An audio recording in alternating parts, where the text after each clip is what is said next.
ఇలాంటిది చరిత్రలో ఎక్కడ జరిగి ఉండదు. ఏ పోలీస్ అధికారుల్ని కేసు పెట్టినందుకు తీసుకెళ్లి లోపలేసినటువంటి సందర్భాలు లేవు. ఒక నారా చంద్రబాబు నాయుడు గారి ప్రభుత్వంలో మాత్రమే ఇది జరిగింది. ఇది కక్షపూరితమైనటువంటి అంశం. ఇదే తడిగొడ్డలతో గొంతులు కోయటువంటి ఈ మోడస్ ఆపరెండి ఏ విధంగా ఉంటుందో మీరు ఒకసారి చూడాలి. ముందేం చేస్తారంటే చంద్రబాబు నాయుడుకి ఏం తెలియదు అనుకుంటారు. ఆయనకు ఓ మీడియా ఉంది కదా, ఆ మీడియాలో ముందు ప్రచారం చేయిస్తారు. ఏ విధంగా ప్రచారం చేయిస్తారో మీకు నేను చెప్తా, చూడండి. ఇప్పుడు TV5లో ముందుగా ఈ కేసు పెట్టే ముందు ఏ విధంగా వచ్చిందో ఒకసారి చూడండి.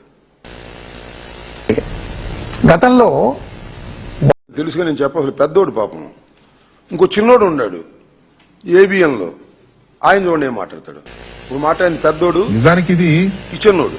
ఏదో సామెత చెప్పినట్టుగా ఏపీ పోలీస్ అధికారులు మన చంద్రబాబు నాయుడు గారి ఆదేశంతో నాయుడు గారి టీవీ, ఇదేమో రాధాకృష్ణ టీవీ, ఈ పెద్దోడు చిన్నోడు కథ బిల్డప్ చేశారు. ముందు ఆమెని కిడ్నాప్ చేశారంట. ఏమన్నా అర్థం ఉందా? నాకు అర్థం కాలేదు. ఇప్పుడు రాయలేదే ఆ CID షార్ట్ షీట్లు కిడ్నాప్ చేశారని, మీ ప్రభుత్వమేగా. కిడ్నాప్ చేశారంట. ఎవరు?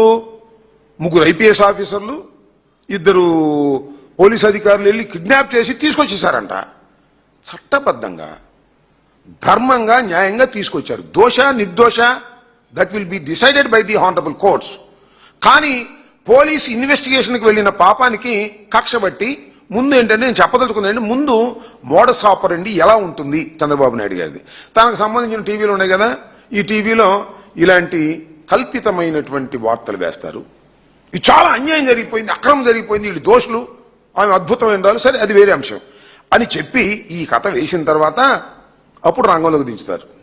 రంగంలో దించే ముందు పాపం మన పెద్ద ఆయన మాట్లాడతాడు. ఇది ఈ కేసులోనే కాదు, ఏ కేసులోనే ఇదే తంతు.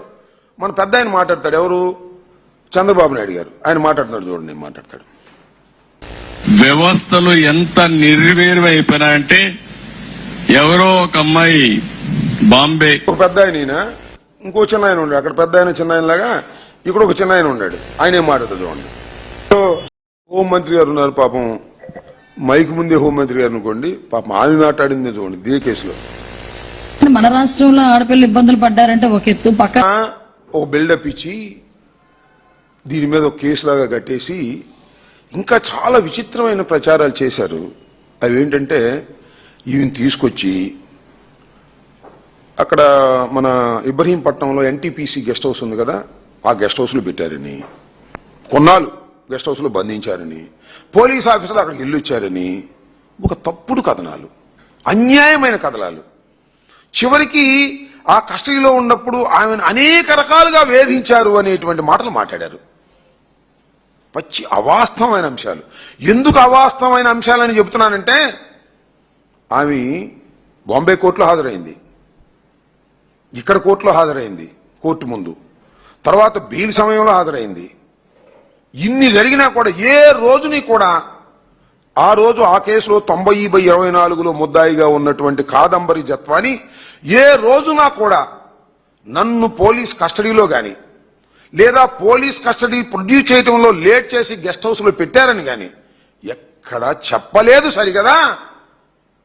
ఆమె కేసు పెట్టింది కదా, ఆ కేసు నెంబర్ ఏదో ఉంది, ఆ కేసులో ఆమెను విచారించారు. ఎవరి మీద? వీరందరి మీద నన్ను అన్యాయంగా అక్రమంగా ఆన్లైన్లో ఇచ్చింది. ఆ కేసులో ఆమెను విచారిస్తే ఆమె చాలా స్పష్టంగా చెప్పింది. ఒకసారి రికార్డ్స్ చూసుకోవచ్చు, చంద్రబాబు నాయుడు గారు చూసుకోవచ్చు, లేకపోతే ఈ టీవీలు ఏదైతే ప్రచారం చేసినాయో అన్యాయంగా అక్రమంగా వాళ్ళు కూడా చూసుకోవచ్చు.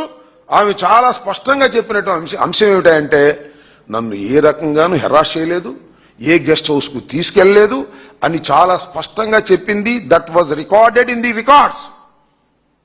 రిమాండ్ రిపోర్ట్ లో కూడా ఉంది. ఎవరు? ఏ రిమాండ్ రిపోర్ట్ లో?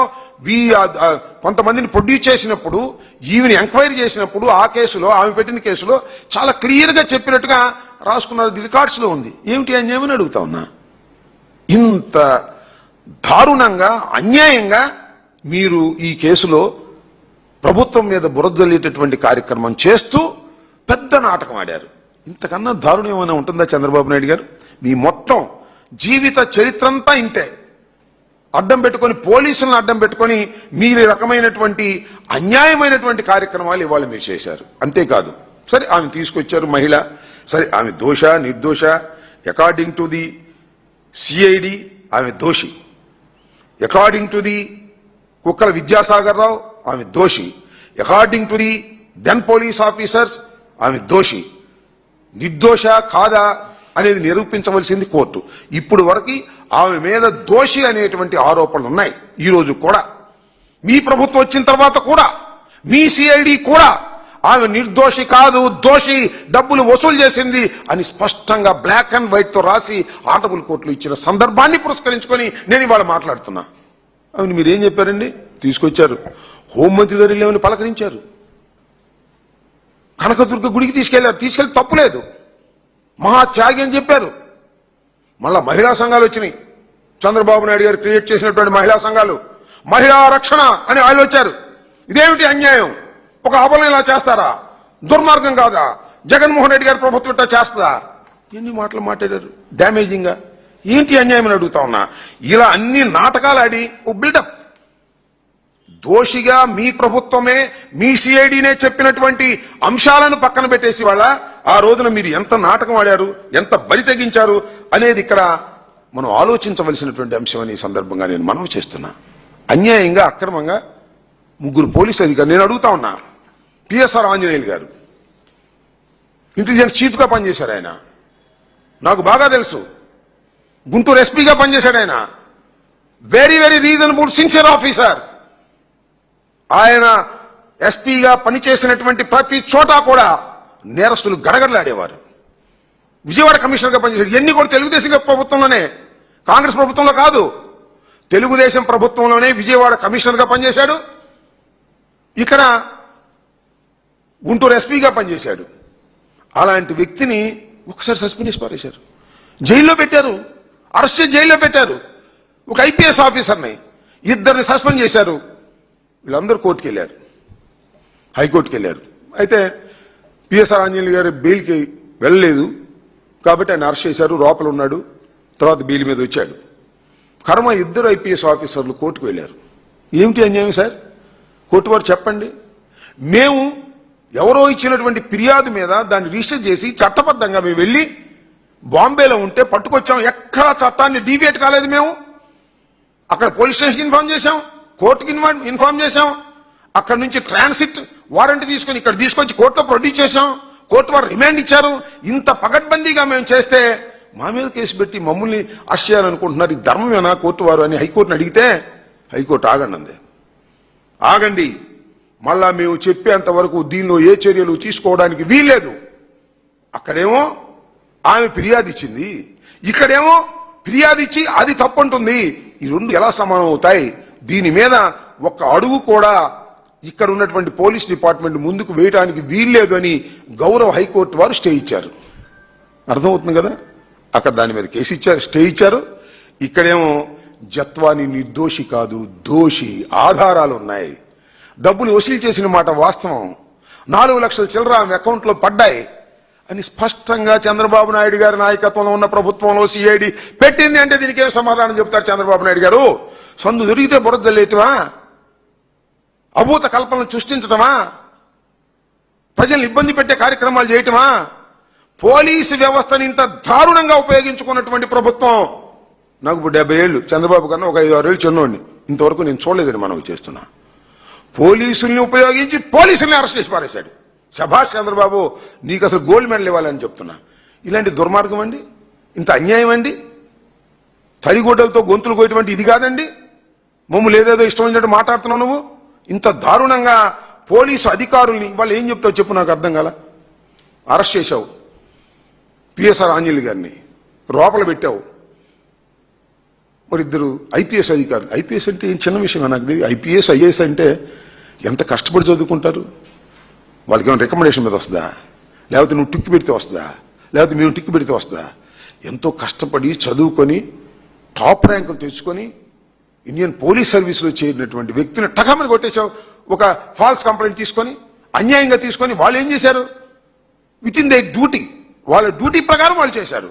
డ్యూటీ ప్రకారం చేసినా కూడా నేను ఒప్పుకోను. వాళ్ళ మీద నాకు కక్ష ఉంది, జగన్మోహన్ రెడ్డి గారి మీద కక్ష ఉంది కాబట్టి వాళ్ళ సంగతి తెలుస్తానని చెప్పేసి పాపం అమాయకురాలైనటువంటి ఆ కాదంబరి జత్వాని బాంబేలో ఉంటే ఆమె తీసుకొచ్చి కంప్లైంట్ తీసుకుని ఆన్లైన్లో ప్రీ ప్లాన్డ్గా ఆంధ్రజ్యోతిని, ఈనాడుని, వాళ్ళని వీళ్ళని ఉపయోగించి ఈ రకంగా బలి చేశారు ఆమెని. నాకు అర్థం కాల. ఆమె కేసు ఆమె నిరూపించుకోవటం, కొట్టేయటం వచ్చిన తర్వాత విషయం. ఆమె చేత కంప్లైంట్ తీసుకుని చేస్తే ఎక్కడికి పోతుంది ఈ పోలీస్ ప్రభుత్వం అని నేను అడుగుతా ఉన్నా.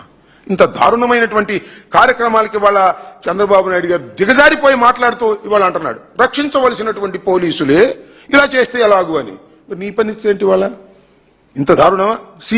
సిఐడి ఎందుకు వేసింది ఏమిటనేది పక్కన పెడదాం, తప్పుకోవడానికి వీలు లేదు ఎంక్వైరీలో. గత్యంతరం లేని పరిస్థితుల్లో జత్వాని తప్పు చేసింది అని పోలీసు వారు నిర్ధారణ చేసి వేస్తే దీనికి చంద్రబాబు సమాధానం చెప్పుకోవాలి. చంద్రబాబు సమాధానం ఎవరు చెప్తాడని అడుగుతా ఉన్నా. మళ్ళీ పిఎస్ఆర్ ఆంజనేయులు గారి దగ్గరికి క్షమాపణ చెబుతావా? లేకపోతే అధికారులు ఉన్నారు వాళ్ళకి వెళ్ళి క్షమాపణ చెబుతావు, అయ్యా మా పొరపాటు అయిపోయింది, మేము అనవసరంగా మిమ్మల్ని కేసుల్లో పెట్టాము, ఆ అమ్మాయి నిజంగానే కొద్దిగా నేర స్వభావం ఉందని మా సిఐడి వాళ్ళే అన్నారు, కాబట్టి మీదేమీ తప్పు లేదు. నేను అడుగుతానని నాకు అర్థం కాల.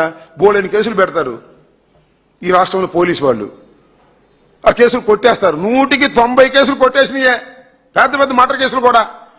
సాక్ష్యాధారాలు లేకనో ప్రాసిక్యూషన్ ఫెయిల్ అయిపోయో అంటే కొట్టేసిన కేసుల్లోనో లేకపోతే కేసులు పెట్టిన దానిలోనో అందరికీ శిక్ష ఇష్టం సరిపోతుందా చెప్పండి? నా మీద ఒక కేసు పెడతారు రేపు, ఇప్పుడు పెట్టారు చాలా, ఈ కేసులు రేపు కొట్టేస్తారు, వాళ్ళందరూ లోపలేస్తావా? ఏమి సాంప్రదాయం ఇది? ఒక దుర్మార్గమైన సాంప్రదాయం, కక్షపూరితమైన సాంప్రదాయం ఇవాళ చంద్రబాబు నాయుడు గారు తీసుకొచ్చి ఇవాళ ఇష్టానుసారంగా ఇవాళ రాష్ట్రంలో చేస్తున్నాడు. ఇది చాలా దారుణమైనటువంటి అంశంగా నేను పరిగణిస్తున్నాను. దీనికి రాష్ట్ర ప్రజానీకం ఆలోచించాలని కూడా మనం చేస్తున్నాం. చాలా గందరగోళం చేసి ఏదో ఒక విధంగా రాజకీయ లబ్ధి పొంద అంతే. అన్ని ఇవాళ చంద్రబాబు నాయుడు గారు అధికారంలోకి వచ్చిన తర్వాత జరుగుతున్నవన్నీ కూడా భూత కల్పనలు.